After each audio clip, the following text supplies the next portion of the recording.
A partir da Revolução Industrial ocorrida na primeira metade do século XVIII na Inglaterra, a produção artesanal baseada no núcleo familiar deu lugar à produção de bens em massa. Artesãos e manufatureiros foram substituídos por máquinas, fazendo com que o comerciante não fosse mais o detentor de toda a cadeia de produção. Com essa transformação da estrutura social surgiram a burguesia e a classe operária.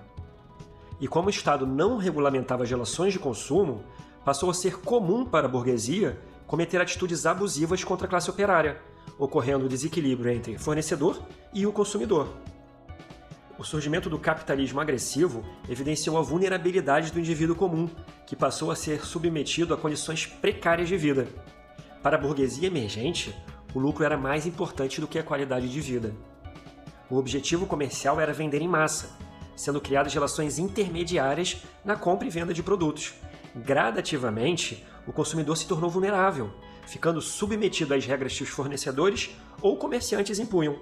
Por tais motivos, surgiu a preocupação com o equilíbrio das relações de consumo, sendo criados ordenamentos jurídicos que atendessem às necessidades e interesses dos consumidores. Daí surge a preocupação no mundo inteiro com o estudo do direito do consumidor. Posteriormente, no período pós-Segunda Guerra Mundial, a indústria bélica americana fez com que a tecnologia se desenvolvesse, refletindo no mercado de consumo americano, que evoluiu e prosperou de maneira rápida. Mas o grande marco da proteção aos direitos dos consumidores ocorreu em 1962, quando o presidente John Kennedy consolidou o Código de Defesa do Consumidor americano. Consumidores, por definição, somos todos nós. Os consumidores são o maior grupo econômico na economia, afetando e sendo afetado por quase todas as decisões econômicas, públicas e privadas. Mas são o único grupo importante da economia, não eficazmente organizado e cujos posicionamentos quase nunca são ouvidos. Em meio à revolução do movimento de defesa do consumidor, surgiu outro grande marco na história, quando Ralph Nader publicou, em 1965, o livro Unsafe at Any Speed. O livro denunciava que as montadoras de veículos norte-americanas não construíam os carros mais seguros por questões econômicas. Era mais barato produzir carros inseguros. O livro foi um grande sucesso e motivou a distribuição de milhares de ações indenizatórias, o que modificou para sempre o direito do consumidor norte-americano.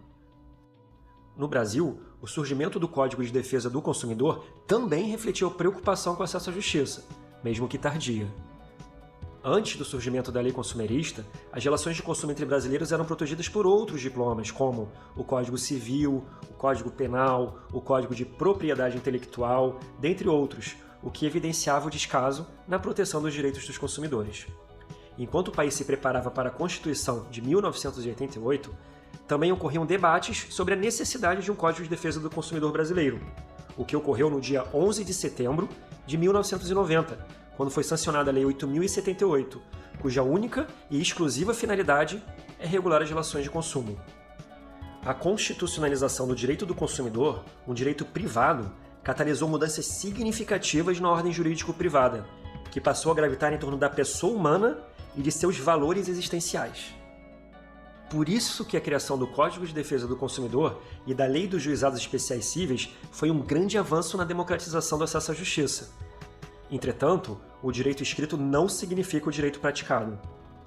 Qualquer advogado atuante sabe que hoje em dia existe muita proteção aos grandes fornecedores de serviço em massa, que se utilizam da legislação como ferramenta de mercado em sua busca pelo lucro.